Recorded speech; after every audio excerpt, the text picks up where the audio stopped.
This isn't just any old honey, it's Manuka honey.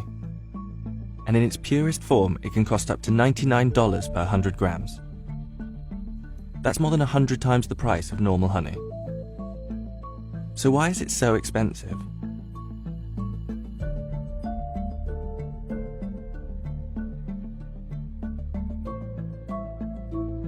Manuka honey is known for being earthier, richer, and more viscous than many other honeys. It comes from the nectar of the flower Leptospermum sciparium, also known as Manuka, which is only native to New Zealand. The fact that it comes from New Zealand, that gives it a premium just to start with, and because the bee travels up to about 6 kilometres to collect this honey. And so this honey is representative of the environment, and that environment is of New Zealand, Aotearoa. The plant itself and the honey is very, very rare. Out of all the honeys in the world, it probably represents 1% of all the world honeys. It's difficult to harvest. It's only a 2 to 6 week harvesting period, and the flower is only open for 12 days. And in New Zealand we have wind and we have rain and all the rest of it. So there's a lot of luck involved in getting the bee, or a lot of effort from the beekeeper. And for some years there is no honey production for some beekeepers. And we have to go to the big extent also of using helicopters to collect this honey.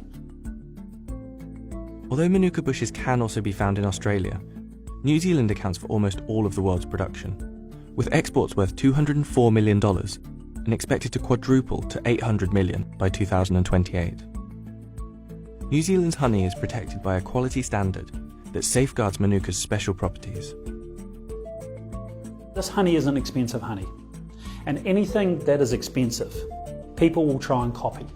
People will try and mimic, or people will try and cheat. So a lot of the cost here isn't actually in the protection of it, or the research, so we know it's unique, we know it's from New Zealand. We can identify it. We've put labs around the world to be able to do this identification. The New Zealand government has set up a standard to say what is Manuka honey.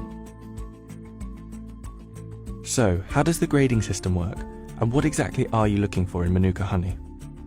We spoke to Dr. Adrian Charlton from Fairer Science, a lab in the north of England where Manuka honey is tested to identify its unique compounds.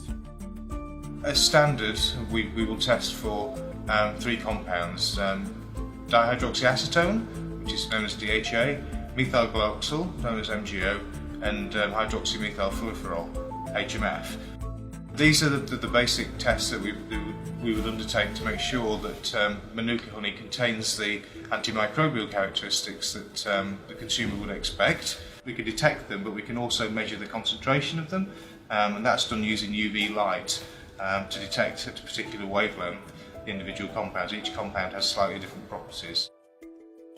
But because of the issues in the past with potential fraud, there's a suite of other tests, including tests for compounds such as leptospermine, which is a marker that's unique to the nectar of Leptospermum sciparium. We can trace then the honey back to its botanical origin, the plant that it came from. When you pick up a jar of Manuka honey, the markers can be confusing. So how do you know that it's the real deal? So in some cases they're labelling for the concentration of a compound, so MgO 300 would indicate 300 milligrams of methyl glyoxal in that particular pot of honey per kilogram. To NPA, which is non-peroxide activity. Now that's related to the methyl glyoxal concentration, but it's a more direct measure of the antimicrobial activity of the honey. Other marks, such as UMF, are quality mark, that if you can see a particular stamp on a product that it's been tested and assured to a certain standard, so that's different to actually labelling it with the concentration of a particular compound. Another factor that's driving up the price is the use of Manuka honey in health and beauty products. Its antibacterial and anti-inflammatory properties are said to soothe and nourish the skin. And it's also said to help with blemishes and acne. But is that really the case? There's been a number of studies that have tried to determine the health benefits of Manuka honey, and there are some very positive results. And certainly in terms of antimicrobial activity, we can show that Manuka honey has antimicrobial activity in the laboratory.